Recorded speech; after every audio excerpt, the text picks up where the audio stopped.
Yo, what's going on, guys, and welcome to a completely new playthrough. This is going to be a new visual novel playthrough. I know you might be seeing a black screen right now, and that's because once you start up this game, there is no menu, so there is really no way I can talk over the game and have it going at the same time. So I'm just going to give a little introduction before we start. This is a visual novel that goes by the name of Witch on the Holy Night. It is another visual novel by the same guy that has written Fate Stay Night and Tsukihime, Kinoko Nasu. So this takes place in the Nasu verse, and it follows the story of Aoko Aozaki, who is the person that gave Tonoshiki his glasses at the beginning of Tsukihime.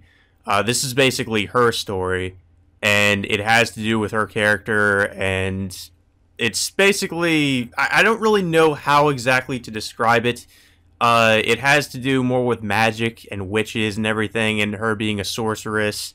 And apparently she has some kind of rivalry with her sister in this visual novel, and I think that might be the main point of it, is that her sister being Toko Aozaki. If any of you have seen Kara no Kyokai, you know who that is. That is Aoko Aozaki's sister, and they're both basically magicians. They're both sorceresses. But in this visual novel, Toko Aozaki is more of an enemy to Aoko Aozaki, more than just like a sister that doesn't really like her that much, as she is in like Kara no Kyokai or something like that. So all that being said, I didn't really want to start this playthrough yet, and I'm going to explain why. There has recently been a patch released that partially translates this game in English. It translates chapters 1 through 5 of the game in English, and as I know, at least from what I've heard, there are 16 chapters in this game, so that's only like a portion of the game that's been translated so far. But it has been a long time since I've heard anything about this game being translated, and I've been pretty excited to play it for a while now. I know I have a lot of playthroughs on my plate at the moment, and this is just something that I'm going to play up to the point where it has not been translated right now, and then I will stop. And unless something comes up later where they have translated more chapters, I won't really continue the playthrough. But for now, I figure I might as well start this game since I've been really excited to play it. It's something else by Kinoko Nasu, and as you guys know, I'm a pretty big fan of anything in the Nasu verse. And I just really, really wanted to get this game started as soon as I could, as soon as there was any significant English translation of it. I was really hoping for a full translation, but if this is the most we can ask for at the moment, I'm completely fine with that. So without further ado, let's get this show on the road. This is Witch on the Holy Night.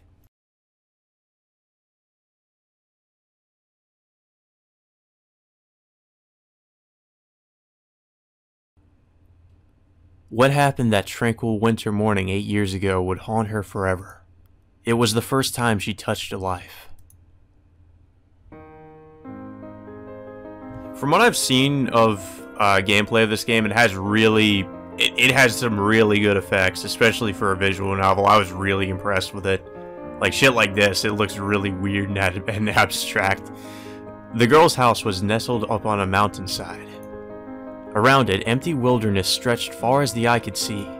She had no neighbors, no childhood friends. Even going to school or out to play was a challenge. Still, it was her home, a place of clear water and beautiful stars, of serenity tinged with slight dissatisfaction. But that was only in the summer. Winter in the mountains was terribly cold, and the mornings were always especially harsh. Though the girl's father would drive her to the train station, the thick layer of frost on the car's windows meant the engine had to be started well in advance of when they planned to leave. "Could you go turn the key for me?" Going outside to start the car while her father enjoyed his morning coffee was a part of the girl's daily routine. She bounded out the front door, across the garden, and opened the door of her family's vintage sedan, white breath puffing in the air.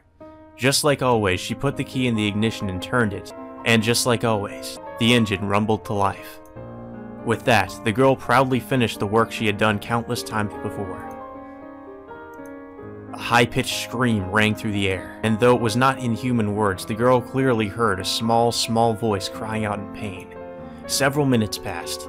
The girl's father came out and opened the hood of the car. Creaking belts. A monstrous engine. In that box of twisted metal so terribly out of place was a mother cat and her 2 kittens. The 3 cats had been huddled together in the engine compartment. The mother cat was missing everything from the neck up. Ugh. Oh man, really? Come on. Fucking that's terrible. I can't. There are some things like I can handle a ton. Like I said, I'm pretty sure I've said this before. I'm fine with watching people getting brutally murdered, but animals, I can't fucking take it. It's too much. Oh my god. And the first of the kittens had been mangled beyond recognition by one of the belts. They must have died instantly. Oh. I mean, I want to say at least it was a painless death and they died instantly, but oh my god, holy shit, they were in the engine and they what the fuck? The remaining kitten, half of its face slick with blood, was still gasping weakly. Oh no! With what life it had left, it clung desperately to the chest of its mother, or rather the piece of meat that used to be its mother. Oh my god, fucking god damn it, Nasu, I'm gonna come find you for this shit. How awful, her father lamented. The previous night had been even colder than usual. After her father came home with the car, the family of cats had crawled under the hood, drawn to the warmth of the engine. They passed the night in the engine compartment, and in the morning awoke to a maelstrom of spinning belts. Alright, airtight cars were rare in the 80s, and such stories were not unheard of. It's okay. This isn't your fault. Her father's voice was far away. She could only make out a faint trace of the kitten's gray fur. The rest were covered in blood, its mother's blood, its brother's blood, and its own. Oh, I can see the skull. Oh god, why stop describing this? Damn it. It was a tiny, mottled life, but a life nonetheless. Blind and trembling, it nuzzled further into its dead mother's chest. Wait! Scooping the kitten into her arms, she ran toward the heart of the mountain where her grandfather lived. Was she overcome with regret? Was she merely sad and confused? She was never able to figure that out. Trying her hardest to hold back tears, she burst into her grandfather's workshop. Her grandfather was a wizard that could do anything. Of course, she had never seen something like magic herself, and understood that it was a fairy tale, nonsense. But she also knew her grandfather was a being that defied that sort of common sense. That's why. She thought if anybody could help, it would surely be him. You speak of changing that kitten's fate, he replied indifferently. I want you to help, she pleaded earnestly. Whether it was a trivial task or as grave as changing the world, the wizard didn't say. He simply granted her selfish wish, just like a machine.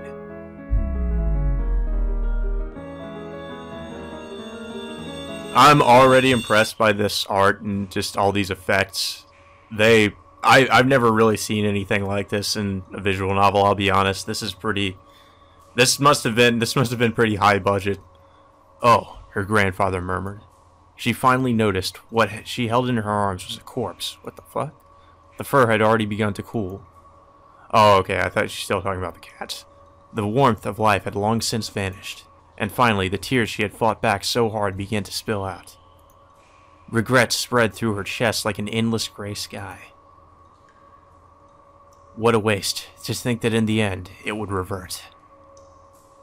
She couldn't grasp what happened. The last 10 minutes were a blank. What she experienced, who she met, what she knew, it was all irresponsibly just as it was before. The only sure thing was that a life, once vanished, would never return. As Full Metal Alchemist has taught us.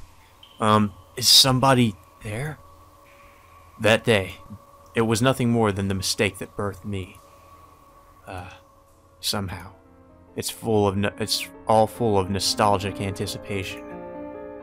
So ends the fairy tale of 8 years past.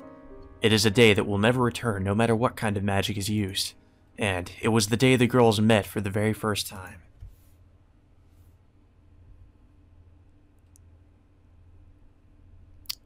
Guess they're talking about, Toko and Aoko.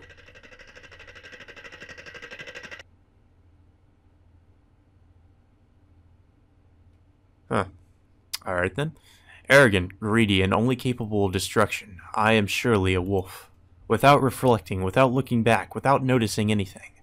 I puff out my chest. If I've left you alone, you have my sympathy.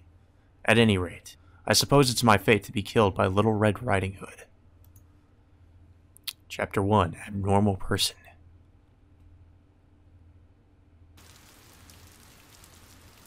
Not to mention, the visuals in this game are really good. Like, just the generally just the art looks fucking amazing. I can't stop talking about that, I'm sorry. It's just, I'm kind of blown away by this. It was a quiet morning. The view of the sky from the bed was smeared in ashen watercolor gray. While the thermometer read 6 degrees Celsius, a merciless temperature for November. Breakfast time had come and gone, and the girl awoke to the shameful sound of her own growling belly. But for her, just lazing around like this was bliss. It was already well past 8 o'clock. If it were a normal weekday, this would be a hopeless situation. Tardiness would be inevitable. However, today, classes were cancelled to honor the anniversary of her school's founding. Thanks to that, she could enjoy a lazy morning for the first time in what felt like forever. The world outside the window was a melancholic steel blue, more like evening than morning. It couldn't be called pleasant by any stretch of the imagination. But, to the girl that had been awake until just 3 hours ago, the weather was irrelevant. All she cared about was her all-consuming sleepiness. As long as she could spend it dozing in bed, it was a good morning in her book. Whatever was going on outside didn't matter at all. She closed the curtains. Then, she closed her eyes and tried to will herself back to sleep. Just a few more hours of boring dreams, then I'll wake up. Tired as she was instantly overcome.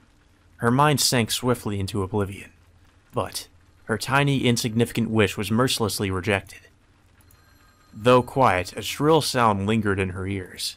It was the unmistakable ringing of a telephone. Out of sheer habit, her eyes popped open.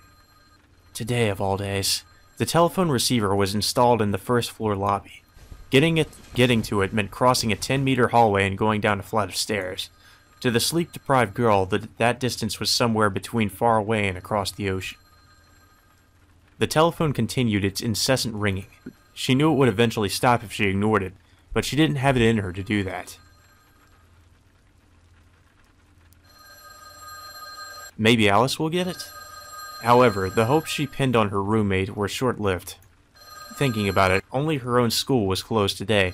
Her roommate attended some prestigious hilltop academy, so she would have been long gone by now. The telephone's perseverance was extraordinary. The longer it rang, the louder and more demanding it grew. Ugh, fine, and after I finally got to sleep. Unable to take it anymore, she got out of bed, slipped into a coat, and stepped out into the hallway.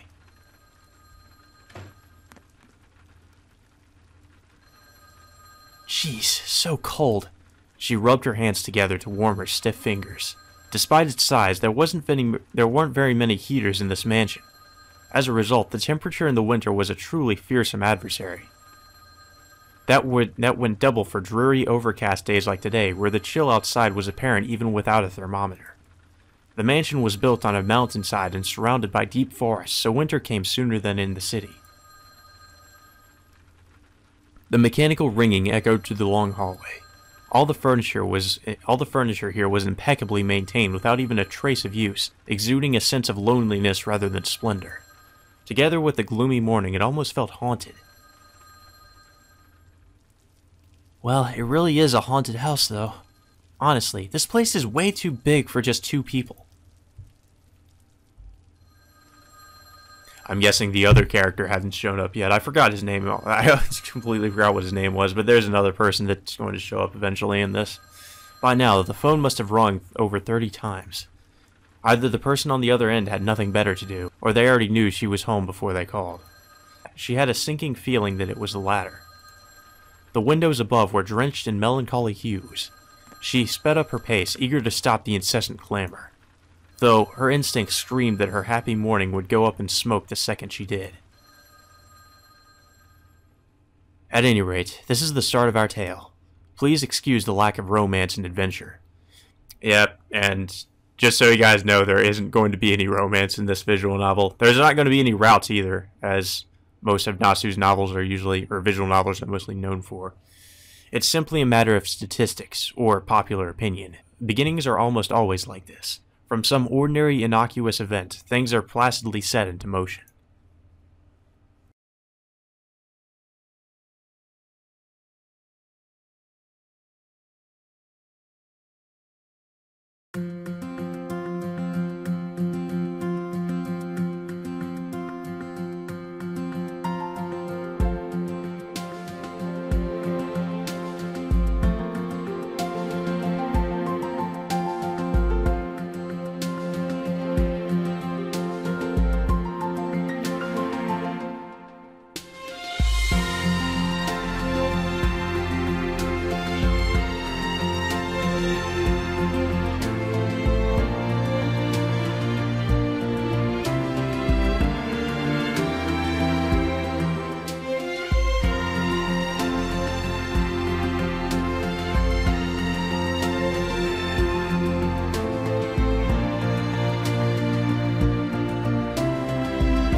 Holy shit. Well, there was, like, I felt like that opening just perfectly showed off, like, how great the effects are going to be in this. Just the effects and the animation. Like, Jesus Christ. Well, I'm going to love this. I already know. By the time she reached the school gates, the rain had already begun to slow. There were even rays of sunlight breaking through the clouds off in the distance. From the looks of things, it would clear up completely by the afternoon. Not like that affects me, though. Unlike the brightening sky, her luck was miserable. On top of being dragged out of the house at this ungodly hour, she had to walk here in the rain. This so-called business couldn't be anything good. Nursing a growing headache, she passed through the main gate and headed toward the school building. Well, so far there isn't really any voice acting that I can see. I don't know, maybe that's going to change later. She didn't encounter a single other soul along the way. There wasn't even anybody around for club activities. When she arrived at the faculty reception area, she was greeted by a sign that read, "On break." All the students were out enjoying themselves right now, except for her. The more she thought about it, the more irritated she got. She opened the door to the faculty room and stepped inside. Her teacher was seated at his desk. Though plain, his shirt and suit were neatly pressed. Though calm, his thin-framed glasses warned not to underestimate him. All in all, he was a mild-looking man in his mid-20s. The cigarette he was smoking didn't suit him at all. Apparently, he still hadn't noticed her. "Mr. Yamashiro?" She slammed the door behind her. Mr. Yamashiro looked up, totally unfazed. "Ah, Miss Aozaki, good morning. So they were able to get a hold of you then?" "Yes, they called me an hour ago, at home, without any warning whatsoever." A graduate of this high school himself, Mr. Yamashiro wasn't that much older than the students. That's probably why he was considerably more popular than the other teachers. Between his ability to keep a conversation going and easy manner of speaking, he seemed more like a friend than a teacher. Unfortunately, the girl before him was totally immune to his charms. As far as she was concerned, teachers ought to be cold and level-headed. A stern hand that could evoke both love and hate in equal measure was best for the students. The last thing they needed was a place to hang out with some happily laughing older brother type. In short, he was the exact opposite of her ideal teacher. It was only natural that her interactions with him were curt and unpleasant. Though if a pleasant conversation was one that provoked a smile, it wasn't like she was capable of that in the first place. "I see you're in a sour mood again today." "I'm sure it's just your imagination. It's not like today is special or anything." She answered flatly, well aware of what kind of face she was making. She was cranky and tired, and her eyes were making it very clear she saw the man in front of her as an enemy. "Well, I'll take your word for it, but try not to be so harsh with our guest, okay? Frankly, there are some aspects of dealing with him that we're not sure how to handle." "About that, I still don't know why I'm here." Her voice was piercing. Mr. Yamashiro was taken aback. Slowly, he put out his cigarette. "Oh, what exactly did they tell you on the phone?" "Only that I'm supposed to greet a transfer student. They didn't give any details." He raised his eyebrow in admiration at her terse response. She wasn't angry because she got called into a school on a holiday, but because the phone call had been so vague about why. A wry smile crept across his face. What a ridiculously straight-laced girl. "If this is all some kind of bad joke, can I go now?" "Ah, sorry, but it's no joke. We'd like you to lend us your skills for a bit." "Then there really is a problem with a transfer student?" "That's right, though it's more of a difficulty than a problem. Sojiro... I guess his name is Sojiro. Sojiro is kind of on a different wavelength, so to speak. That's why we thought it would be better if somebody his own age showed him around instead of someone from the faculty." Suspicion was written on her face. Pushing off a teacher's duties onto a student was irresponsible, but more than that, what did he mean by a different wavelength? She could understand if he had said there was a problem with his behavior, or he was hard to handle. But a different wavelength? It's not something you hear every day, that's for sure. In the end, she decided to let it go. She was still worried about this and that, but it wasn't like there was anything she could do about it. The conversation was spiraling out of control. She didn't have enough information, and anyway, if she had any intention of refusing, she'd still be at home right now, curled up in her bed. "I just have one question." "Ah, right. He's a second-year student, same as you. He's very composed and a good listener. Well, putting it another way, he lacks spirit, but that just means he should be easy to get along with, right? Even though he's assigned to a different class, I'm sure you'll be friends before you..." "Yeah, I can find all that stuff out from him, thanks. I just wanted to know, why me?" Her tone was scathing, but at the same time it was clear she intended to cooperate. She didn't like it, but for now she had decided to cast aside her own feelings and focus on the task at hand. Trying to act as impartially as possible despite her extraordinary self-centered attitude was her strong point. Though it was a little perverse, the teachers trusted that strength of will. Well, from time to time that strength exceeded expectations, in which case there was no choice but to treat it as an act of God and give up. That was the countermeasure that Mr. Yamashiro had come up with over the past year as her teacher. "I'm only going to ask one more time, Mr. Yamashiro. Why did it have to be me?" Pressed by a question without a simple yes or no answer, he responded. Right, that. Well, it's not because you're the Iron Lady of the Student Council, as feared by the faculty as you are respected, willing to cut down student and teacher alike for the sake of the school. What other reason could there be? She stared at the student council advisor in disbelief. Forcefulness beyond her years, the charm of a 17-year-old girl. Her gaze was a miraculous balance of conflicting traits, but Mr. Yamashiro deflected it with his usual placid smile. Well, if obligation alone was enough, I'd do it myself. The selection didn't have anything to do with your position on the student council. I just thought you were the only person who would hear out the request without weighing the pros and cons. That's why I recommended you. In short, he chose her because he knew she'd agree. Mr. Yamashiro? Wow, scary. I don't care if you glare at me, but make sure you give Sojiro a nice smile, okay? Speaking of which, I think we've kept him waiting long enough. Oh, and thanks for coming all this way in the rain. Naturally, we'll provide a car to take you home when you're done. He stood up with a flourish. Fine. She turned and left the faculty room. It's kind of weird. I guess there's not really going to be any voice acting in this game. Well, I guess that means we're going to have to pull a Tsukihime. He'd been waiting for an hour now. At some point, the rain outside had petered out into a drizzle. He absent-mindedly listened to the pattering on the window.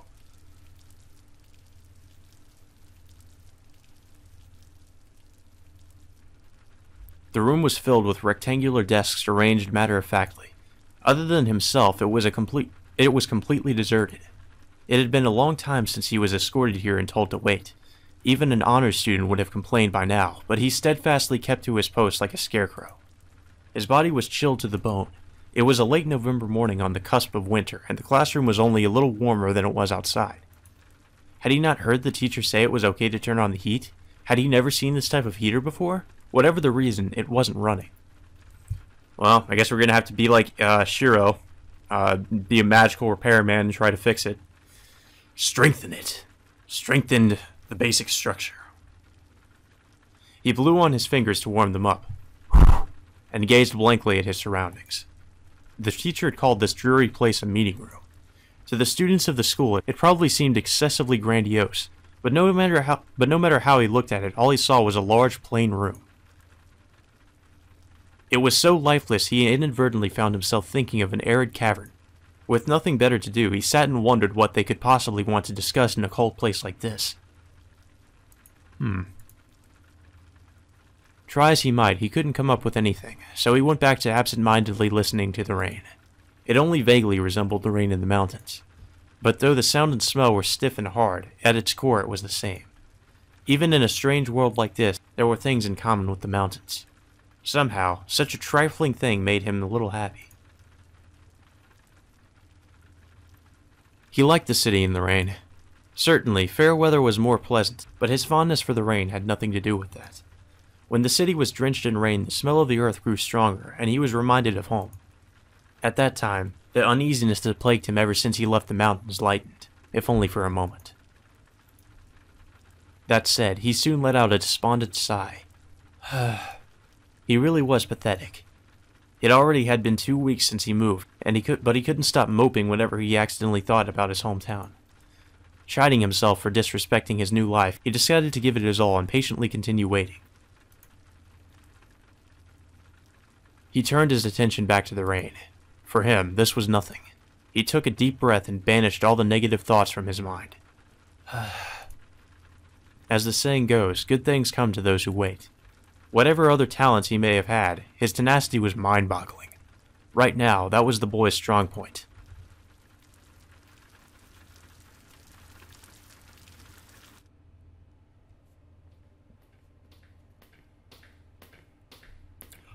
I kind of like how whenever they're walking or moving, it's kind of like a slideshow, sort of. The girl, on the other hand, was furious. She had been filled in on the transfer student's profile on the way to the meeting room. He had been born in the mountains and only arrived in the city recently. The village he came from didn't even have electricity. So he's basically a hillbilly, or the Japanese version of one. That fact alone meant he had been cut off from over half of modern civilization. Seriously, isolation like that would be ridiculous in the pre-war era, let alone now. Even Robinson Crusoe had it better. Her anger was understandable. Apparently, his village had been shut away deep in the mountains for a very long time. Even contact with the villages in the foothills only happened once a month, via mail. It was unthinkable in modern Japan. Nevertheless, through expressways and JR, formerly Japan National, railroads now had crisscrossed the country like veins and arteries. It was impossible to say for sure that mountain villages no longer existed. The only certainty was that thoughts of a person who had grown up under those conditions would be almost unimaginable. So he's basically kind of like the Amish. He comes from a place with like no electricity. So when you said there was no electricity, did you just mean in general? They must have at least had a village telephone, right? I don't think so. He seemed pretty shocked the first time he saw one. He actually looked me in the eyes and told me how useful they must be with a perfectly straight face. He was so serious I ended up agreeing with him. She shot a sidelong glare at her laughing teacher. Apparently, the naive country boy had put him in a good mood. I suppose they wouldn't have had any police either. My parents' house is in the mountains, so I won't say a place with no electricity is totally inconceivable, but... Does he even know what a school is? Nope. Well, he's heard of them, of course, but today is the first time he's ever seen one. I wonder if that's making him nervous. He wasn't very talkative. So, he's never been to school. So he doesn't have any education, but somehow he's in high school. What the fuck? Or wait, maybe he's feral? Like one of those children raised by wolves. Ah, we're going to be famous! You're being scary again, Alco. It was a joke. A joke! Please don't scowl at me like that. Don't worry, I got the feeling from talking to him that he's very well behaved. How should I put it? He's like a meek little animal that doesn't speak our language. Mr. Yamashiro, that metaphor really isn't helping. She snapped at him, while trying to simulate a life without electricity in her head. Her sullen expression grew even darker. No matter how she tried, she couldn't wrap her mind around it. She could understand why the teachers had thrown up their hands and given up. Honestly, she wanted to give up and go back to her warm bed too. The only thing stopping her was her worthless pride. Not only did the teachers have confidence in her, but she had decided she could handle it herself. Whatever the situation, she couldn't throw that away so easily. She walked down the cold hallway, the sound of rain at her back. The meeting room was already in sight. Wrinkling her brow, she brushed back her long hair and prepared to meet the unknown stranger within. Her elegant stride was like a battle charge. Alco? I have the utmost faith in you, of course, but just to make sure, you remember you're supposed to be nice, right? Try to smile if you can. I'm not really good at feigned smiles, but sure, I'll try. Oh, I see. That's good. Actually, it's great. So even you have something you're not good at. Finally, they arrived at the meeting room. Mr. Yamashiro slumped his shoulders. Then, silently urging her to behave, he put his hand on the door. He didn't seem to realize the way he was treating her was only making things worse. I get it. I don't look very friendly, but a smile isn't something I can just force. If you wanted someone like that, you should have asked Toby Mahou. She sighed at her own unsociability. But thinking about it, it wasn't like getting called into school on a holiday while sleep-deprived was something to smile about. Besides, the person responsible for this would be better off starting from kindergarten, not high school. That's a good point. I don't know why the fuck he's in high school. Even if he wasn't really at fault, it wasn't her obligation or duty to do the teacher's work for them. At the very least, they could have been a little more considerate and asked her to do this on a normal weekday. It was a perfectly reasonable complaint. No, he's an enemy. He's definitely an enemy. To hell with extenuating circumstances. Sucks for him, but he picked the absolute worst time. The splitting headache from her sleep deprivation was making her hostile. The person on the other side of the door might be perfectly harmless, but as far as she was concerned, everybody standing between her and her bed was an enemy. Just as her irritation reached its peak, Mr. Yamashiro opened the door to the meeting room. Slowly, the room slid into view.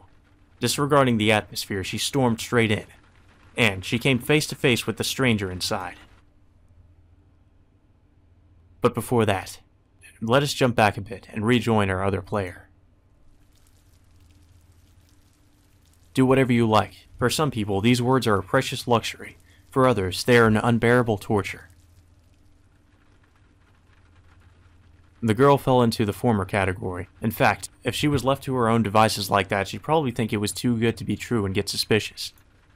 But the boy, to him, those words were a painful splinter that stirred up feelings of homesickness. Or at least, they should have been. But at the moment, he was so focused on waiting that not a trace of discontent showed on his face. Almost unconsciously, he stood up straight and stared at the gray sky outside. It had already been an hour now, but, well, he was sure they must have their reasons for keeping him waiting. and it wasn't like it was costing him anything.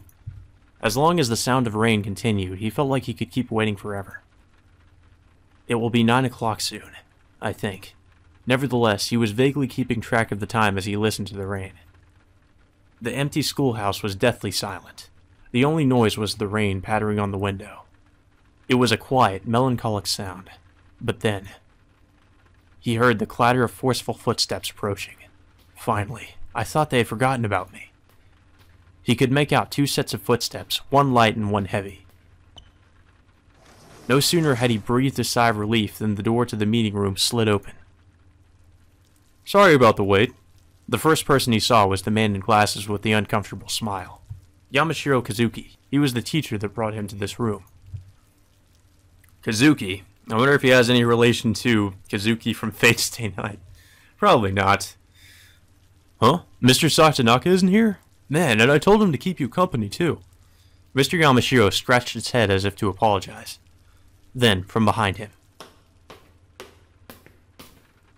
a dark-haired beauty appeared, eyes brimming with confidence. Her tight-lipped mouth betrayed her foul mood.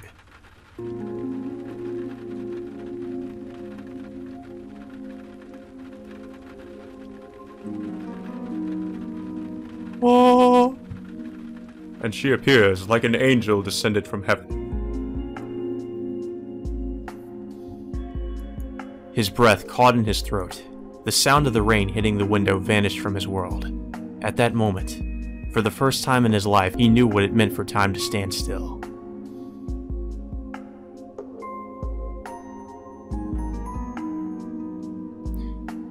I will say she is very beautiful, but Nasu, I remember, had once said that she would make a terrible girlfriend.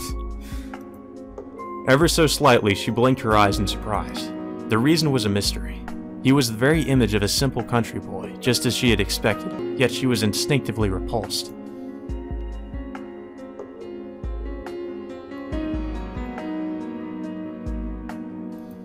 Ever so slightly, he opened his eyes in surprise.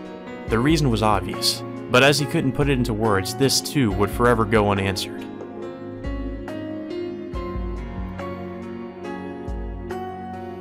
In that instant, he was sure he had felt the hand of fate.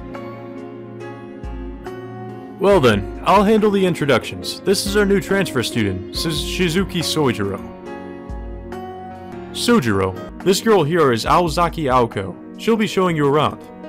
She's the president of the student council, and she volunteered to give up her holiday just to help you out.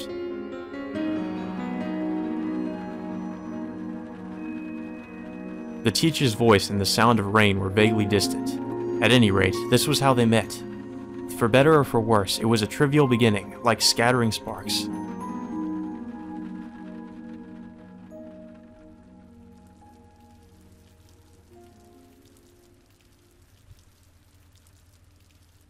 And so it begins.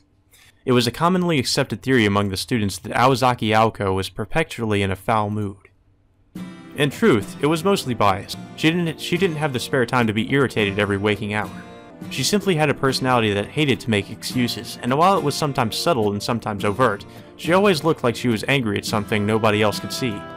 Yes, 90% of it was nothing more than a biased rumor that had grown out of control until it became enshrined as one of the 7 dangers of the school. However, the remaining 10% was absolutely true. Her tendency to feel revulsion towards harmless things was enough to make Aoko herself wonder if she might actually suffer from chronic headaches. Today fell into that 10%. It was the only time her anger burned pure, and she displayed a childish selfishness appropriate for her age. The meeting room was dimly lit, soaked with the color of the rain. In order to cut costs, it was school regulation that electric lights be switched off during the day. Her first impression was that he seemed calm, like a field of wildflowers. Though his posture was perfect, he seemed completely relaxed, docile even. He wasn't unsteady, really, but there was a sense of unreliability about him. Even with his uniform on, she could tell he was slightly skinnier than average. His black hair was unkempt, and overall he was an unremarkable boy. No, looking at it another way, it might be better to call him a young man. The relaxed atmosphere he gave off was somehow very adult.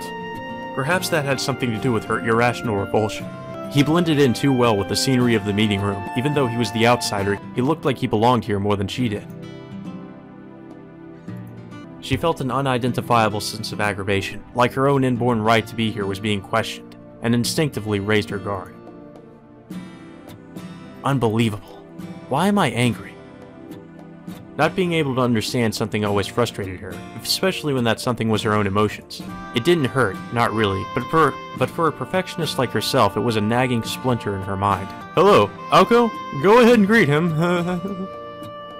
Mr. Yamashiro's attempts to smooth over the situation were just as annoying. Greet him? She shot a quick scowl at her teacher, then gazed straight at the boy in front of her. Though to an outside observer, it probably looked more like a head-on stare-down. At that instant, the full brunt of her emotions was directed at the innocent she had only just met. Fuck you, you piece of shit, you woke me up for this? Sorry about the wait. The boy, Sojiro, snapped out of his reverie. He squeezed his eyes shut for a second and took a deep breath to clear his head. Interpreting it as nerves, Mr. Yamashiro laughed gently and addressed the girl beside him. Well then, I'll handle the introductions. This is our new transfer student, Shizuki Sojiro. Sojiro, this girl here is Aozaki Aoko. She'll be showing you around. She's the president of the student council, and she volunteered to give up her holiday just to help you out. After being introduced, the girl took a step forward. Her eyes were merciless, almost violent. But somehow, Sojiro managed to keep his composure under a fiercely appraising stare. Perhaps he was under the mistaken impression that this was a common greeting in the city? Looking at it from an objective point of view, there was something sublime about the exchange. It was clear that this stage belonged to the girl itching for a fight, and the country boy that earnestly returned her gaze. For anybody else, it was a torturous limbo. For instance, Mr. Yamashiro. Though he had done what he thought was best and chosen an honor student to help out, that honor student was in an inexplicably foul mood. The tension in the air was palpable. He accepted his failure. The girl usually solved everything diplomatically, but a blunder here could turn into a storm that rocked the school to its very foundations. It wasn't fair, but if he stuck around, he'd definitely take most of the blame for this scandal as the teacher that happened to be present at the time. Well, seems like you two have really hit it off. Then I suppose I'll just see myself out. Letting out a fake laugh, he slowly edged his way toward the door. I'll be in the faculty room, so come see me when you're done. You remember what I told you, right? I have faith in your vast magnanimity as the student council president, so don't let me down.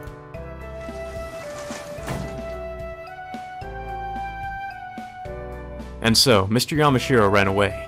Only the naive boy and the gloomy cross-armed girl remained, gazing into each other's eyes, though technically one of them was glaring.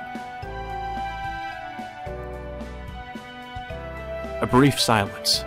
They were like shogi players agonizing over their opening moves, though in reality, Aoko realized she was the only one giving it that much thought. For the time being, she decided to set aside her irritation. It wasn't like she even had a reason to be mad at Sojiro in the first place. She let out a heavy sigh and turned to face him. Whatever. Mr. Yamashiro is totally useless, so this is nothing new. Well, are you going to introduce yourself? Her tone was critical. However, the boy didn't notice the snidiness in her voice. After all, he was incapable of such venom himself. Oh, right, I'm Shizuki Sojiro, I guess. And you were Miss Aozaki? For some reason, he seemed happy. He smiled as if he were savoring the experience. Don't be so formal, just Aoko is fine. How about you? Huh? Me? I mean, do you go by Sojiro or something else? What? Did I say something strange? Oh, no. The boy answered promptly as if it were perfectly natural, but a brief flicker of doubt played over his face. You didn't say anything strange at all. I don't have a nickname or anything like that. Sojiro is fine. Great. Aoko responded curtly and turned around. She wasn't enthusiastic about it, but now that she'd been assigned this job, it was her policy to see it through to the end. Sorry, but I don't have any intention of being nice. My time is precious, so let's get this over with as quickly as possible. I completely agree. Time is very important.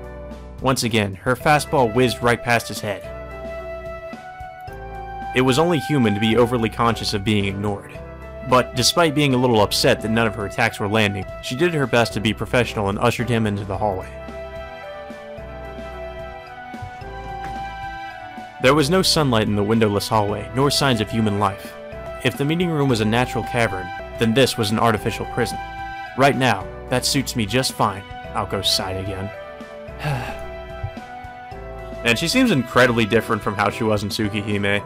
But I know that in the Nasu-verse, there can be recurring characters that have differences in their personalities, so it could have something to do with it. She's acting like, I don't know if I would say she's acting more like a tsundere here. It kind of seems like she is, but I don't know.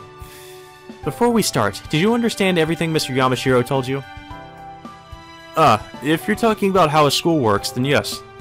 Though I have to admit, I can't really imagine this building being filled up with so many people that are all the same age. Well, that's good then. She rubbed her forehead.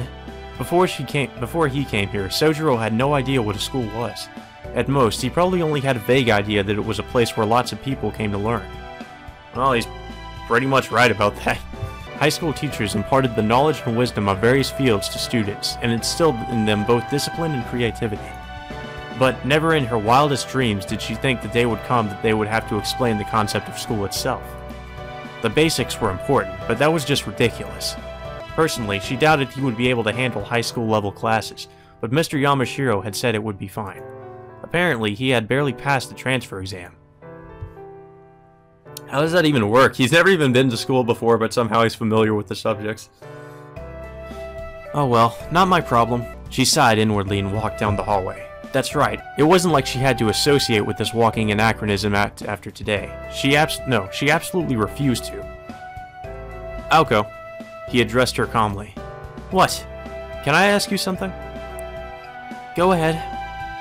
Maybe it's just my imagination, but I swear it seems like you've been glaring this whole time. Did you eat something bad this morning? His eyes were filled with earnest worry. That face, holy shit.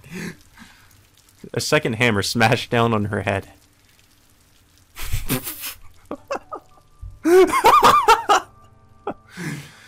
How dare you? Certainly, she had been glaring at him. Or rather, she was glaring at him now. Or rather, she was glaring at everything. Even her roommate had chastised her about it. Your gaze is too harsh for normal people, Aoko. You should try to be a little more lenient. And it was true, she wore her emotions on her sleeve. For him to think it was just his imagination, exactly how dense was he? Well, apparently you haven't met Shiro Emiya, Aoko. Is he making fun of me? No, he couldn't be. She tried to reassure herself, but couldn't get a read on him one way or the other. She finally sensed it. This stupid-looking transfer student might as well be an alien life form. Okay, I'm only saying this directly because it looks like you won't understand if I don't. It wasn't your imagination. I was indirectly expressing my emotions with my eyes. Talking and making conversation is annoying. In response, the invader clapped his hands together. I see. I don't really get why you'd want to do that, but it's definitely a quicker way to express yourself. He agreed easily. However, he had no idea what emotions she was trying to express. It was like he could read the letters, but couldn't understand the words. Thoughts that should be connected were separated into blocks. So that's it. This guy really is on a different wavelength from the rest of us. She finally understood what Mr. Yamashiro meant. Sojiro's eccentricities went beyond mere obliviousness. Still, this place was like a foreign country for him. She supposed a little jet lag was permissible. Well then, I'll show you to your classroom. She pulled herself together and tried to move things along. However, Sojiro stopped and raised his hand. Just one more thing. He spoke calmly, as always. Aoko quietly urged him on, holding her brow with a vague sense of unease. It's nothing major, but why are you angry? Is it your job, maybe? Or does it run in your family? Oh! I am offended by that, sir. Triggered. A long silence fell over the hallway. It was too late to do anything about it now, but for a split second she wished she had never answered the phone that morning. He means well. That's just how he is. Turning that into her eternal mantra, she suppressed her natural impulses. I wanted to see her go off. It's not your fault, so don't worry about it. I just have somewhere I'd rather be right now. Lying in bed? She gave a vague answer and started walking again, putting the impudent stranger at her back. His personality was extremely normal, under certain standards of normal. If he was a color, it would be plain white. He was a simple, decent person, though his appearance was a little careless. So, from Sojiro's point of view, Aozaki Aoko was crisp and energetic. Even her unconscious movements were sharp and efficient. She started and stopped on a dime. Her raised finger when pointing. Her gestures when walking through the hallways and classrooms. The occasional glances over her shoulder to check on him. Her every action was utterly striking. There was no way they wouldn't catch his eye. The first place she brought him was the Class 2C classroom.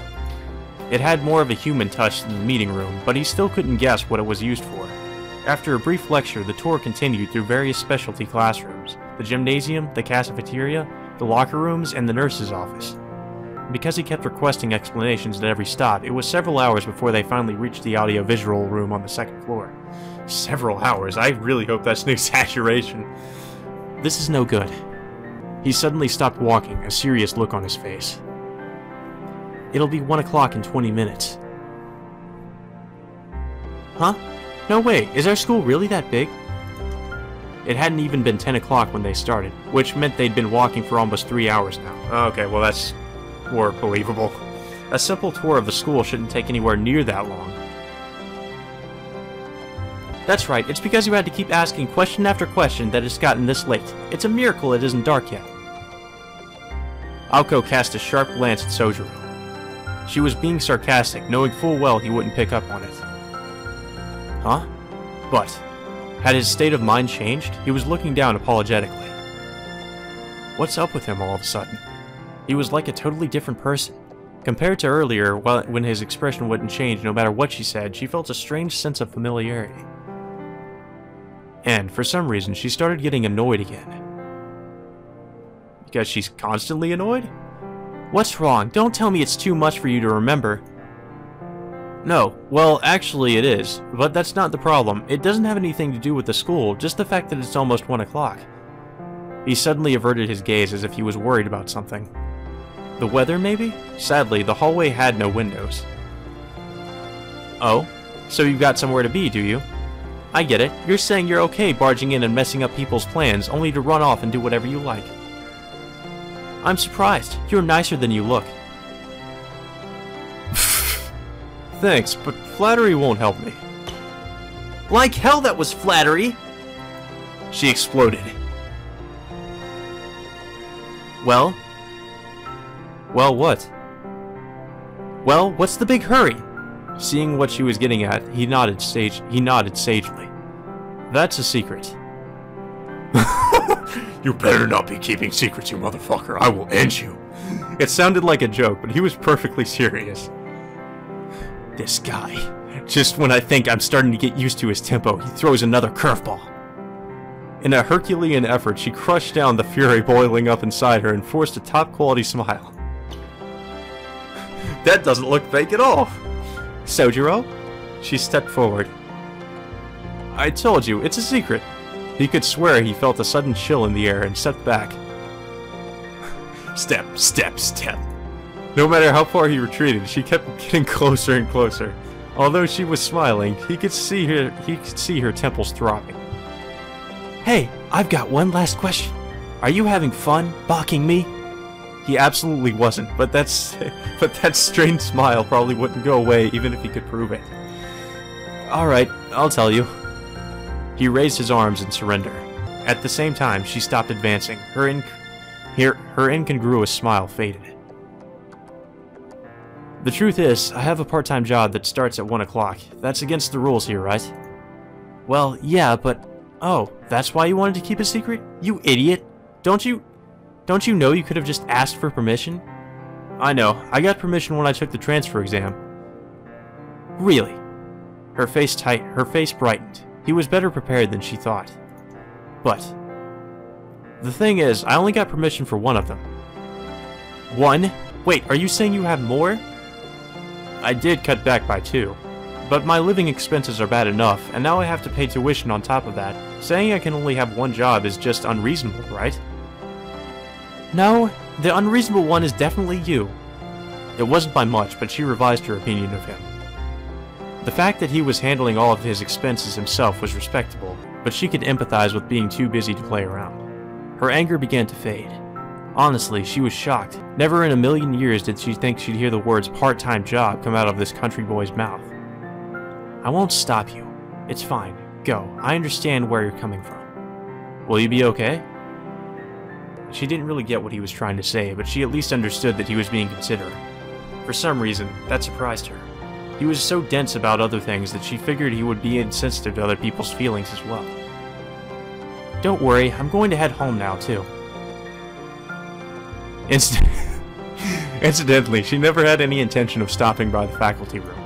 According to Mr. Yamashiro, the transfer procedures and such had all already been completed. All that was left was probably just diplomatic formalities. Okay, I'm done showing him around. Thanks for all your hard work. You too, Sojiro. What did you think of the building? Thank you very much. It was really school. I see. Okay, work hard starting tomorrow. I wonder if him saying it was really school was like some kind of weird substitution for saying it was really cool. Like, it was really school. Maybe that was a translation error, I don't know. I'm not really sure. I'm expecting there to be some translation errors here and there. I'm not expecting anything perfect. She had no interest whatsoever in that kind of trivial conclusion. Don't worry about Mr. Yamashiro. He likes the faculty room enough to run back there after pushing his work off onto his students, so I'm sure he'll wait in there for hours. Or, more like, isn't that what he deserves? I see. Well, if you'll be okay, then it's okay. There it was again. What on earth did he mean by that? Is it just me, or does it look like he has bandages on his neck? What the fuck is that? Like, it looks like he has bandages on his neck. What the fuck? What happened to him? Did he get cut? I'm kind of curious about that now. I guess I'll head out then. Thanks for today. Right. Just remember this was a one-time deal. She waved her hand as if telling him to get a move on. His face lit up with a broad smile. It was strikingly tender, in sharp contrast to his normal dull expressions. Anybody who saw it would surely find themselves grinning back whether they tried to or not. Well, almost anybody. Unsurprisingly, Aozaki Aoka was completely immune. Because Aozaki Aoka wasn't just anybody. She was a magician. See you later. Huh? Leaving her with an overly familiar goodbye, he turned around and walked into a classroom? Hey! He was heading straight for the window. He slid it open with an easy, composed gesture. What the fuck? Is he about to kill himself? The room filled with cold November air, and the muffled sound of rain turned crystal clear. She realized his intentions in an instant. She couldn't help but realize. Hey! Wait!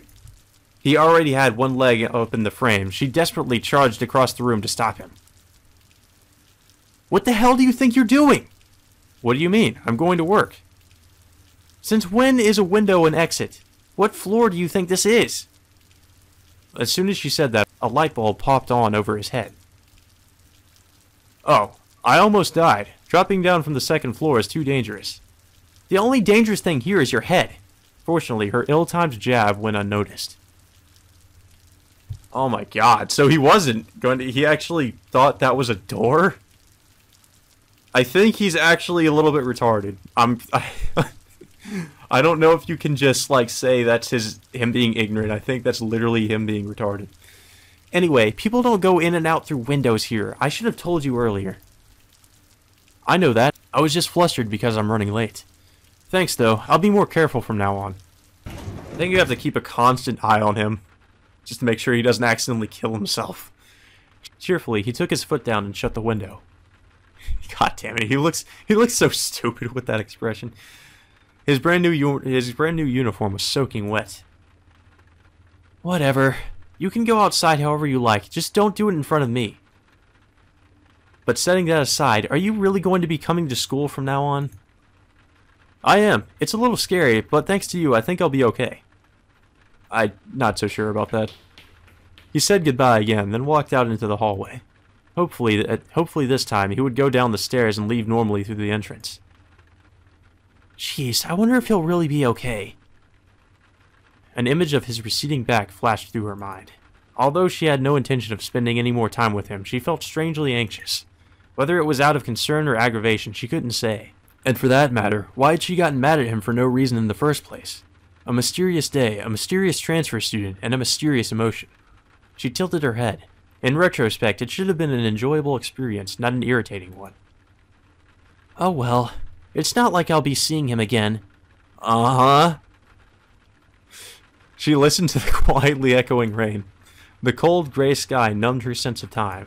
It was impossible to tell if it was morning or evening. She and Mr. Yamashiro were probably the only ones left in the schoolhouse. Being alone in this lightless, gloomy classroom, it was unsettling. Suddenly, she lifted the sleeve on her left arm. According to the small, plain wristwatch she wore there, it was almost 1 o'clock. He had the right time. She looked down through the window at the ground outside. A uniformed figure was hurrying through the drizzling rain without an umbrella. It was an unremarkable scene, yet for some reason it left her with a profoundly deep impression. This guy's a fucking idiot. Aoko left without stopping by the faculty room.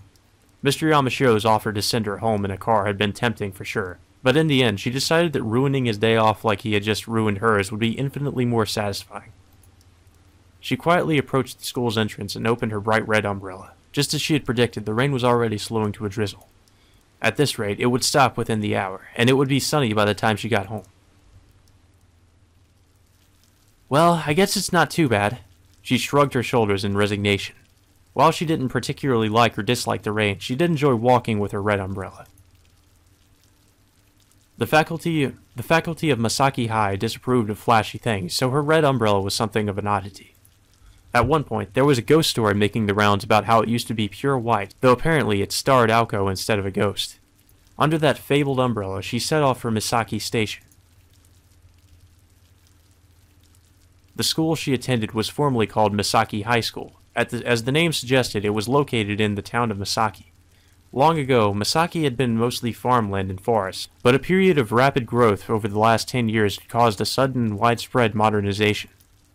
Some had argued that the nature-filled Misaki should remain as it was, but the mayor at the time declared, "While I agree with preserving nature, I fear it would mean giving up our livelihood." The minority opinion was suppressed, and the long-term urban development plan began. An excessive amount of money was gathered, and in a mere 10 years, the relatively normal town of Misaki had become the pride of Misaki City. Though it didn't have the modern flair of nearby Yashigori, nor the same simple elegance as of Misaki Hills. I guess this is kind of like Fate Stay Night, where it's just introducing us to the town this is going to take place in. It's not surprising. No matter how much you tinker with it, it's still a mountain post town at its core. You'd have to flatten the whole place to really make a difference. Indeed, the development was limited to the lowlands and around the train station, while the hills and mountains were left untouched. The old town that had been forsaken by its residents, in the end, was protected by a lack of funds. And so, it was turning into a truly odd provincial town, with patches of rustic style remaining even as people flooded in from the city centers. As for Misaki High, it was a private high school that had been around long before any development. The current schoolhouse was actually the second. The first had been built 50 years earlier, higher up in the mountains. However, it's too far away. The path is too steep. The road is turning into an animal trail. For various reasons, the school was shut down up until 20 years ago. It was only due to a generous donation from a certain department store group headquartered in Misaki City that they were able to build a new schoolhouse. The schoolhouse in the forest became the forgotten old schoolhouse, and Misaki High was once again opened as a place of learning. Though, to tell the truth, most of the students weren't actually residents of Misaki. The simple, good-natured people who lived in this country town were the type who would rather go to a prefectural high school than a private one. In fact, Aoko herself was one of them. Her modest ambition had been to move to Tokyo after graduating middle school, where she could hang out at clubs every day, listening to live music while working to get into a national university. But her sister's departure had denied her even that, and now she was here, in this town, walking with her bright red umbrella on what should have been a relaxing holiday. Thinking back, It feels like my whole life has been one disaster after another, she grumbled to herself in the pre-December cold. Oh well, at least it hasn't been boring. Her mood improved a bit as she left the school behind her. Further down this gently sloping road was the bustling, lively part of town.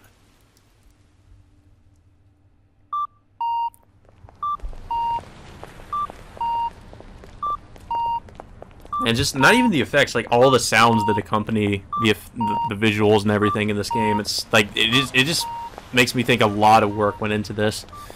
Misaki's train station was brand new.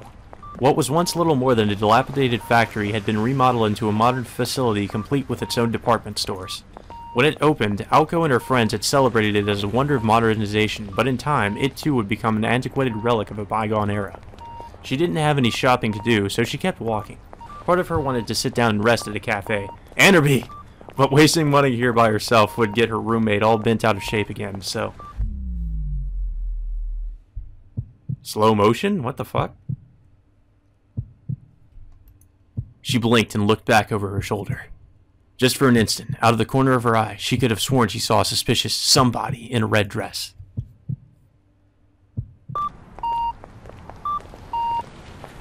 I thought it was Sojiro again. Phew. It was her imagination, like usual. She ignored the familiar chill running down her spine. Then, as if nothing had happened, she went back to walking home. Before long, the premonition faded, and all that remained was the clamor of the city.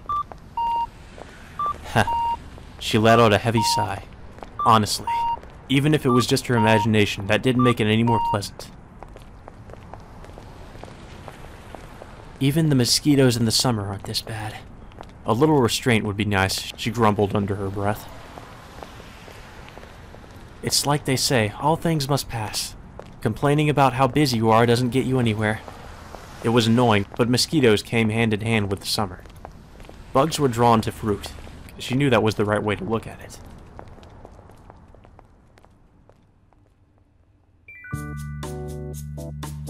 Oh god, it's Fate's Day Kitchen all over again. No! No more cooking! The kitchen, thick with oil and heat, was in its afternoon slump. The carnage of lunch was over, and the dinner-time rush loomed large on the horizon. Once they made it through that, the day would be all but finished. In the middle of this battlefield, standing all alone, was the new part-time worker. I have to wear this? He asked. His tone clearly marked him as a rookie. Oh, this is Sojiro's job.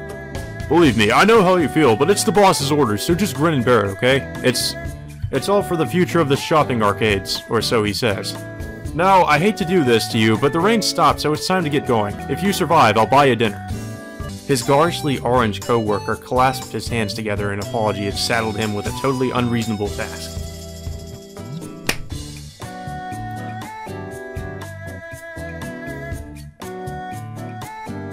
"10 years ago, Misaki City was a town of farmland and forests. Now, everything had changed. Rows of buildings lined the streets, residential areas filled up with multi-level apartment complexes. Around the stations, former rural scenery was nowhere to be seen.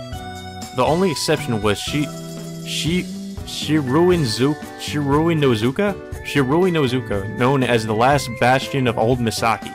It was a pocket of the past preserved within the urban landscape. A long sloping road cut through the old residential district far from the train station that dominated the people's lives. Long ago, building a home on high ground was considered a taboo, and nobody lived above a certain elevation. The hill towering over the center of the town, Shirui-no-zuka, I'm gonna tell you guys right now, that word is going to kill me if I try to pronounce it. Shirui-no-zuka abided by that rule. The path ahead was devoid of houses. Though the paved road continued on for a while, eventually it was swallowed by the forest and replaced by a sort of mountain trail. A lonely vending machine along the way acted as the boundary line between the town and the hill. Even the children, always in search of new places to play, knew that there was nothing past it. Nothing, that is, except for the haunted house. Uh-oh. Currently, Aoko was walking up that very hill. All of Misaki was laid out beneath her. The symmetrical rows of stores and houses almost looked like toys. It would make a nice picture if the sea were nearby, but sadly, Misaki City was entirely landlocked. Still, though the sky was overcast now, on clear evenings the scenery here was breathtaking. It was the only good thing about this climb, and today she had been denied even that. Man, I can't even ride my bike when it rains, and there's no way in hell a bus would come all the way out here twice a day. She'd been going to school this way for almost 2 years now, but it was a pain all the same.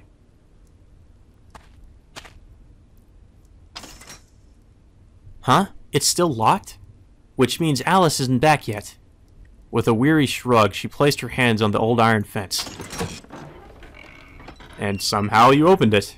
Ever so quietly, the heavy gate swung open as if to welcome her inside. Hey, it's, Gymnopodis. However the fuck you pronounce that song. I love this song.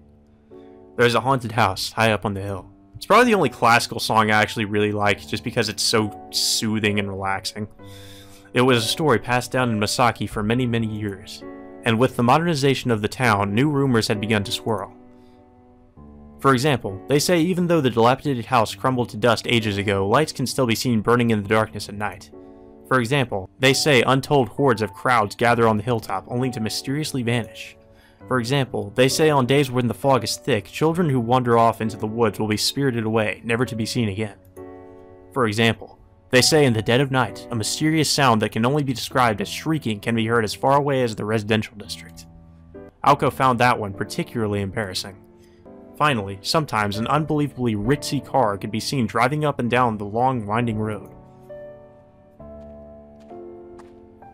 The rumors grew more numerous by the day. The house on the hill that should have been rotted away had been revived, deep in the wilderness that people dared not approach, hidden away in the darkness of the forest. It stood like a fairy tale come to life, a magical relic from a bygone era.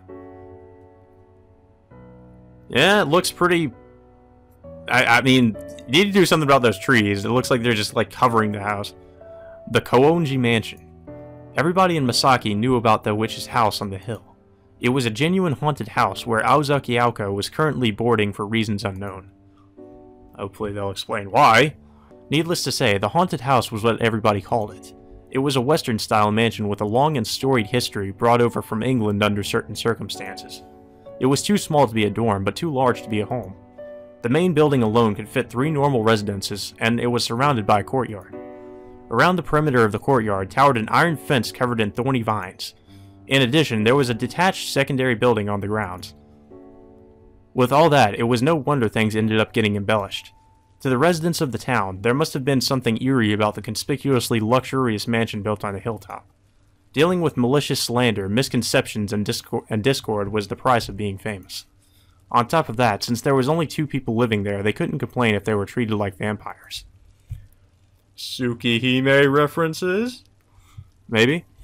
Well, I wouldn't put it past Alice, though. She put her hand on the front door.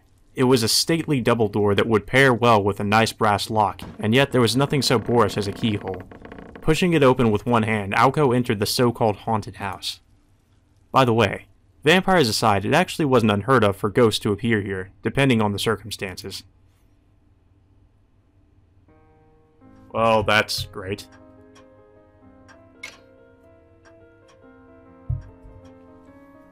Like the weather outside, the lobby was cast in shades of gray. Perhaps it was the quirk of the architect, but there were almost no lamps in the entrance hall. The only illumination came from whatever sun or moonlight filtered in through the skylight 2 floors above. On rainy days, everything would be wrapped in a twilight gloom, and on moonless nights the world itself seemed to freeze like a dying star. Aoko decided the east parlor was as good a place to rest as any, but first she needed to go to her room and change it into something more comfortable. Fan service? She took the stairs running along the wall to the 2nd floor landing. There was a 3rd floor attic further up, but she never so much as set foot inside it in the entire 2 years she'd been here. That attic is off limits. There's probably something nefarious living there. The Koonji Mansion was roughly divided into 2 wings, east and west. Aoko had been given free reign over the entire east wing, but as far as she was concerned, 2 rooms was more than enough. She had no need for doors that would trap you in a storybook world when they opened, or an attic that had been used as a storeroom for the past 5 years. So, Narnia? Go into a closet, you end up in Narnia? Her room was at the end of the long hallway on the 2nd floor of the east wing. When she first moved in, she had chosen this modest room herself, not out of consideration, but simply because a smaller room would be easier to clean. It was furnished with a slightly larger than average bed, her favorite mahogany desk, a wardrobe, a chest of drawers for coats, and 2 9-shelf bookcases. Those were the only things she brought with her from her parents' house. Apparently, when push came to shove, she had been able to pare down the life she built up for 16 years to just that much. Oh, right, I should check on the watchtower I got from Alice.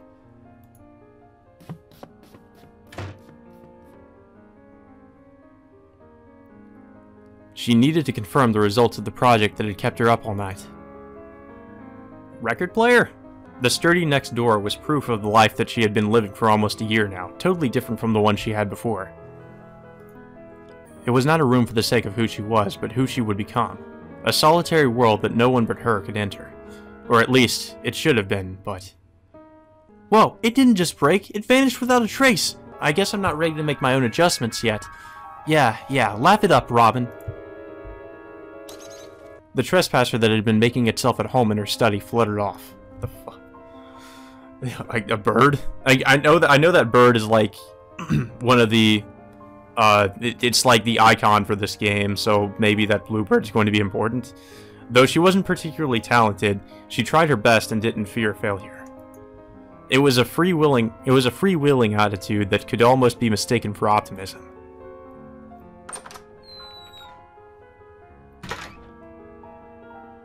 Hello there, Alco. You're looking beautiful today. Ah. She changed out of her uniform and went back downstairs. Not getting any of that fan service.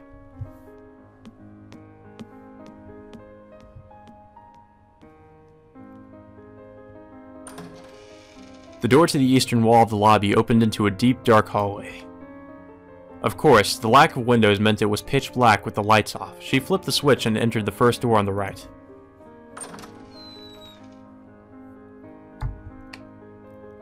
Sani? Is that what that says? A life without electricity, huh? I don't even want to imagine it. Updating the parlor had been her idea. It was like a room straight out of a castle. The walls were decorated with extravagant patterns, while the floor was covered with plush Persian carpet adorned with majestic sofas. And, in the middle of it all, stood an incongruous 30-inch television, blissfully unaware of its surroundings. It lorded over the furniture around it like a naked emperor. The mansion's owner didn't like it, but for a commoner like Alco, that unnatural feeling itself was an essential form of recreation. It had been a major point of contention when she first moved in, though they had since reached a mutual understanding about its place as a modern convenience. Well, Shiki's father would never have that television. He'd throw it out and burn it.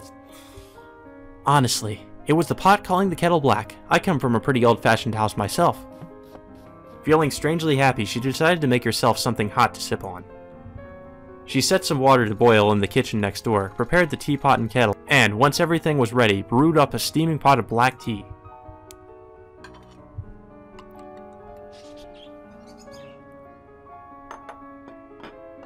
Motherfucking tea! She sank into the sofa with a contented sigh. She took a sip of her tea and then another.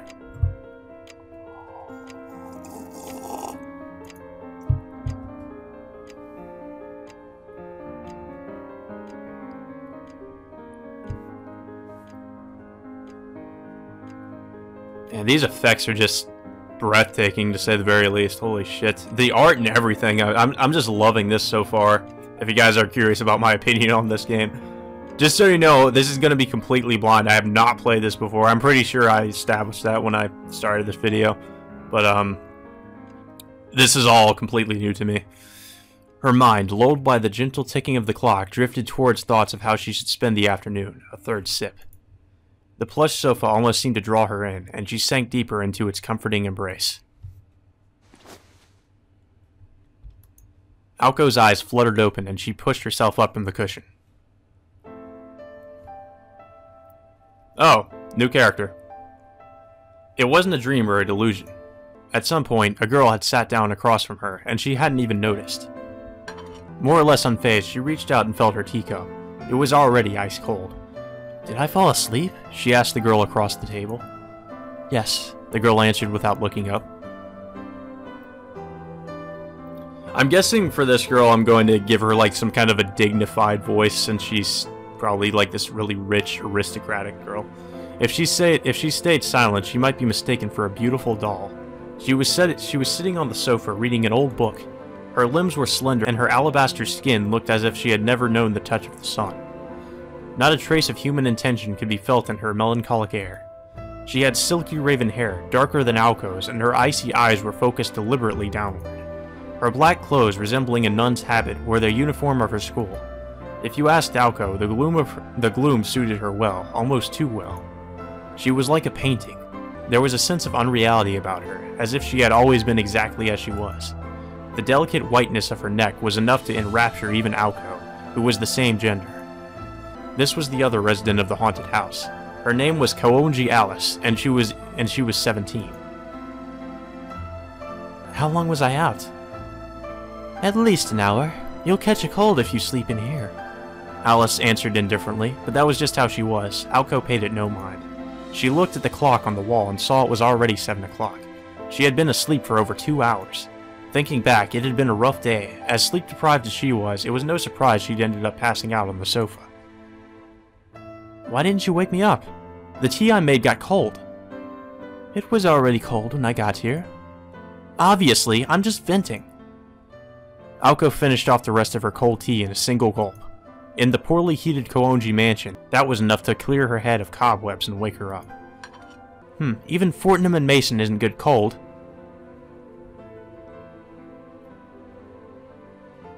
Welcome home, Alice. It seems I can't even enjoy the occasional luxury without you. I don't know if today was unlucky or if it was divine punishment, but I'm actually considering visiting a shrine just to be safe. She shrugged her shoulders as if resigning herself to fate. I take it something happened? After living together for almost 2 years, they were well aware of each other's quirks. They both had their own way of asking questions.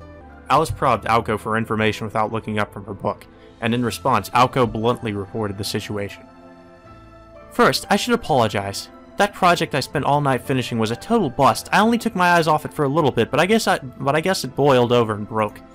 Even though I reconfigured the circulation cord specifically to prevent that. She laughed it off like it was somebody else's problem. Go on. Well, something urgent came up this morning, so I had to rush down to school. Then I got roped into babysitting some transfer student, which ate up my entire day. By the time I got back, it had already vanished without a trace. You aren't angry, are you? Please, if I got upset over every time you broke something, we'd never stop fighting. I have replacements, so you can start again from the beginning. But, Aoko, aren't you the one that's angry right now? Huh? Alice was unusually sharp today. At times like this, Aoko would hide her anger beneath a calm exterior. But setting that aside... Yeah, I guess I am. That transfer student I mentioned was a real piece of work. Apparently he'd been living in the mountains and doesn't get our common sense at all. I know they say the mountains are a different world, but I didn't think it was actually true, Alice. Alice raised her head at the sound of her name, but Aoko kept complaining without waiting for a response. After all, she hadn't expected any sympathy in the first place. Of course, we got off on the wrong foot, but things didn't get really bad until I took him into a classroom. He actually thought it was a place where people got one-on-one tutoring from instructors. And that's not even the worst of it. I could understand if it was just that. After I was nice enough to explain exactly what a classroom was as simply as I could, do you know what he said? Okay, so what are the other classrooms used for? Can you believe it? I mean, a classroom is a classroom, right? And no matter how bad my explanations were, he just meekly nodded along. It's like he doesn't doubt anything at all. Maybe he has no imagination or something. Though, he did seem to understand most of what I told him on the first try, so I guess he can't be a total idiot. You baka! It's certainly rare to see you so worked up about somebody. I had no idea you had a soft spot for hopeless cases like that. I couldn't care less about him, thanks. I'm just worried he'll make a mess out of something stupid. Or more to the point, she was more worried because of the probability that she would be the one forced to clean up that mess was extremely high. That had to be what it was. If not, it would mean she had totally misunderstood the reason she couldn't get the transfer student she spent the day with out of her head. Anyway, he's definitely a strange guy. You two would probably get along great. Another world in the mountains does sound nice. However, her eyes told a different story. It didn't matter if they would get along or not, because they were never going to meet. You're right. Alko replied. By the way, Alice, what are you reading? A derivative book on spiritual evolution based on the Spiritual Diary. Ah, Swedenborg. Isn't that kind of a waste of time? It would be tedious if it were the original, yes, but like I said, this is a knockoff. It dramatically exaggerates both Swedenborg's flaws and his merits. It's like a well-written adventure novel. The secret organization cunt standing in his way is a nice touch. Incidentally, it's your grandfather's handwriting. So the old man had that kind of hobby, huh? He must have had a pretty good sense of humor. I'm gonna miss him. At that mention of her grandfather, who was no longer in this world, Alko became a bit wistful. As I recall, he contacted you just this summer.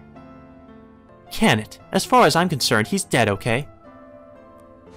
Alko sighed and leaned back. The soft cushions yielded easily under her weight. We still have more to discuss, you know.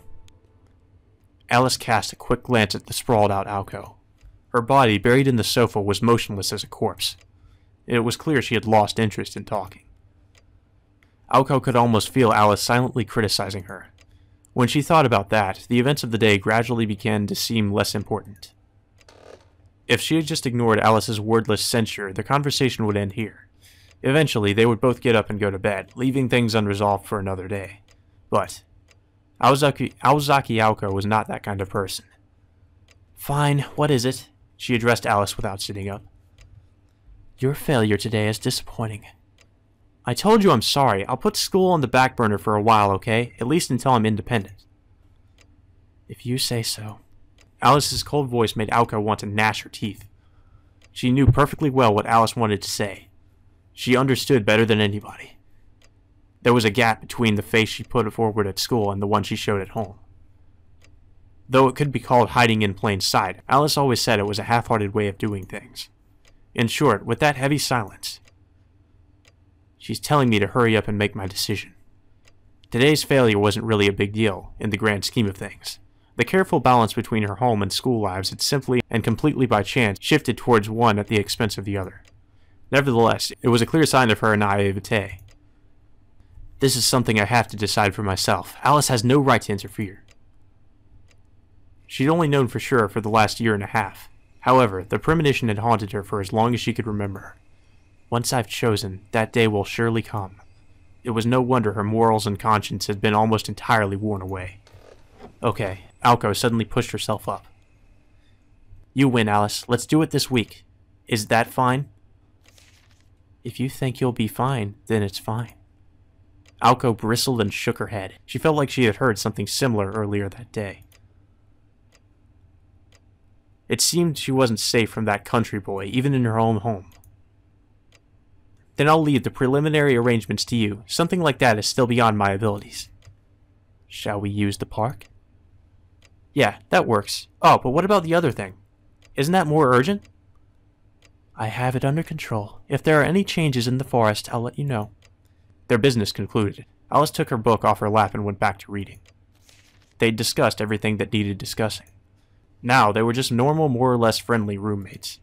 Alko grabbed the remote and switched on the TV. Since Alice was occupied with her book, she decided to tune into a variety show that had started a little while ago. Alice suddenly started to say something, but cut herself off. Her delicate hand covered her mouth. She made a point of never allowing herself to say meaningless things. Sometimes that self-restraint kicked in too late, and she would make a gesture like she did just now. Except, she used to say, instead of didn't she? Alko mused as she turned her gaze to her cute roommate. What is it? She turned down the volume of the TV, her strong-willed eyes lit up with a cat-like mischief. It's nothing important, but... But? Alice looked away in embarrassment, unsure if she should answer. I've been reading a lot of those yaoi doujins lately. At times like these, her expression showed real warmth and vexing likability. If her father could see her now, even he would have to admit her name suited her perfectly.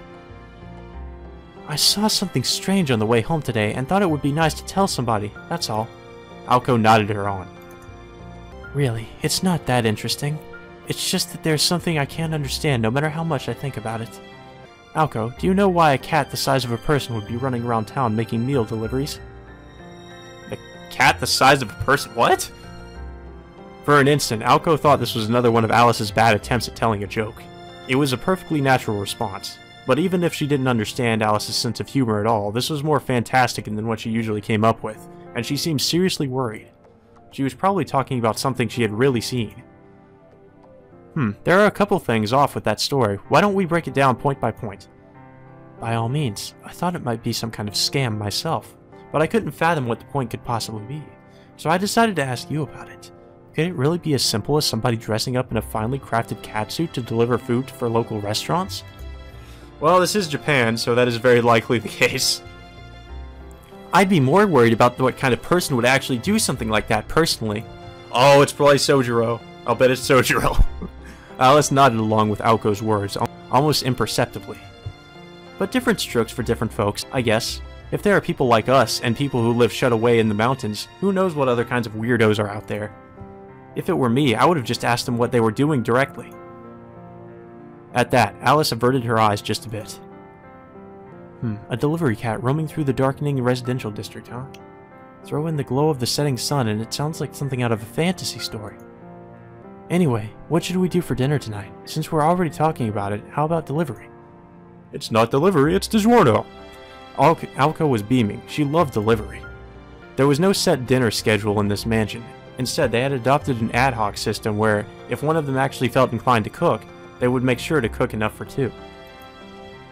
At worst, this meant they might both end up going without dinner for an entire week, but it was the system they felt most comfortable with.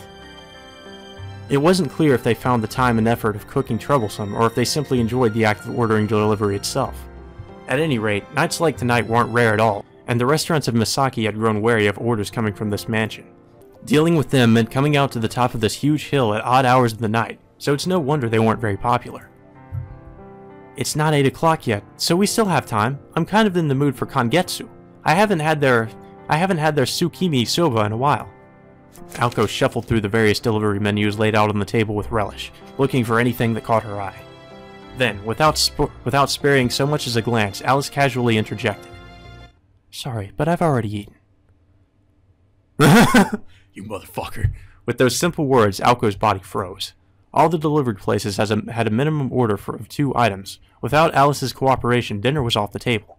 If she tried to summon somebody all the way up here with a single order of soba, they'd just as likely laugh in her face. Incidentally, the restaurants in town had come up with a countermeasure against the house on the hill. Starting next year, the minimum order of deliveries will be 3 items. Alko and Alice were still blissfully unaware of the growing support for this new demonic rule. You backstabber! So that's why you were late getting back. I should have known. You always come straight home, and factoring in the bus ride and walk, the trip only takes you 20 minutes. I should have known something was up when you got home after 5 o'clock. Sadly, at the time, Alko had been too groggy from her nap to notice anything other than the fact that she had fallen asleep. So that whole time, Alice had gotten food. How could you do this to me? I thought we had an unspoken agreement. If one of us gets food alone, we bring something home for whoever stayed behind. Isn't that what I did for you last time I went out to eat? It was hard to say how serious she was, but Alko was definitely angry. After all, she had woken up hungry, and since being summoned to the school, only tea had passed her lips. The fact that her stomach wasn't howling right that second was nearly a miracle in and of itself. It was her own fault, of course, but that was the furthest thing from her mind. She was already lost in her rant against Alice's perceived bullying. By last time, I assume you mean the sushi incident? As in, the time you went out to get sushi in the city, but for some reason only brought back a plastic bag of convenience store food? Alko had stirred up a hornet's nest. Hey, it was better than bringing you nothing at all, right? Some things are better left unsaid, Alko. Alice's stare was frigid. Certainly, it had been a mistake to stand next to Alice and excitedly describe how the sushi had circled around the restaurant, while she silently ate her convenience store box lunch. But Alko couldn't help herself. She was fascinated by anything new, and her eyes on the conveyor belt sushi bars that had started cropping up recently were a modern marvel.